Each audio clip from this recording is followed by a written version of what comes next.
Level 1. The Meme. These are movies so bad that they become a cultural phenomenon. Everybody knows it's bad and we all just revel in the awesomeness of how anyone could possibly make such a bad film, release it, watch it flop, then re-release it just for it to flop again!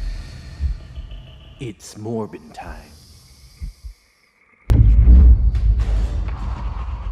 To this day, I still have no idea if that line is actually in the movie because I never watched fucking Morbius and I maybe never will. At this level, we have films like Morbius, Fantastic, Madam Web and Minecraft. Level 2, The Prodigal Son. These are movies that are good, but they're actually bad. They have a lot of fucking potential and there's actually a shit ton of good stuff in there, but there's also enough bullshit plot holes, arbitrarily contrived, previously not established, out of nowhere plot devices, and third act final battle level character assassinations to poison the world and make them bad, or at the very least aggressively made. You watch these movies and you have to hold yourself back from crying because of just how much better they could have been. At this level, we have Fantastic Four First Steps, Fantastic Four 2005, and BVS. Level 3. The Aftertaste.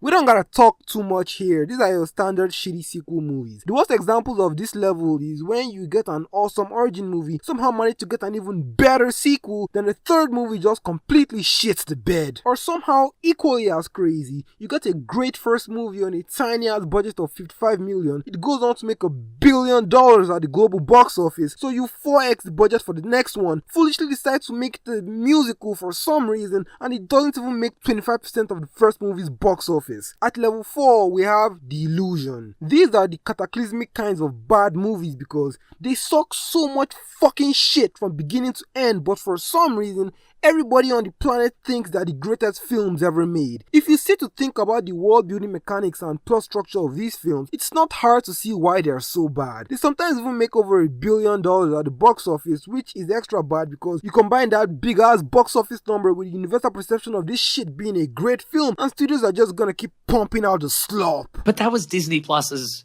tagline. Yeah. When they started Disney Plus, they were like, hey everyone, slurp the slop. Click. Slurp the slop or go to hell. And finally, at level 5, we have the franchise killer, Endgame. That's it. That's legit the only movie that fits this level simply because of the hitherto undreamt of scale of damage it caused to the MCU. Almost every bad thing you hate about Disney Marvel right now can be traced back to this movie. Do you hate the fact that there are no more Avengers? Well, this movie killed half of them, assassinated the others from the character point of view, and failed to give you worthy replacements. Do you hate how confusing the multiverse mechanics are right now? Well, you have Endgame's confusing ass time travel rules to blame for that. If you travel to the past, that past becomes your future.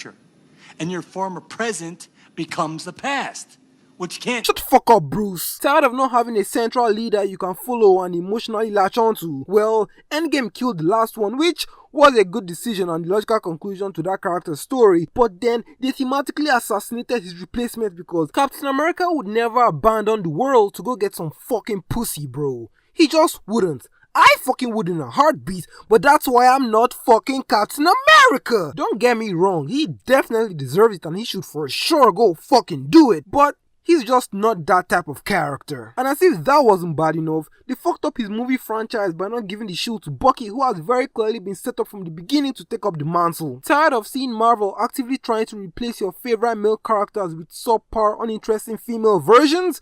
Well, you have this fucking scene to thank for that. I don't know how you're gonna get it through all that. Don't worry. She's got him. Oh my god, my insides are on fire! The level of damage Endgame caused was so world-shattering and unprecedented that it had to get a level all to itself. And now, because it made $10 trillion fucking dollars, they're making it again! But worse, if you can even imagine such a thing. Subscribe to my Patreon for Weko's Echo. That's in my Patreon exclusive weekly podcast where I review movies, answer your questions, and react to Reddit stories. Yeah! Well, this was fun. Subscribe to the Patreon, link in the description, and I will see you guys in the next analysis.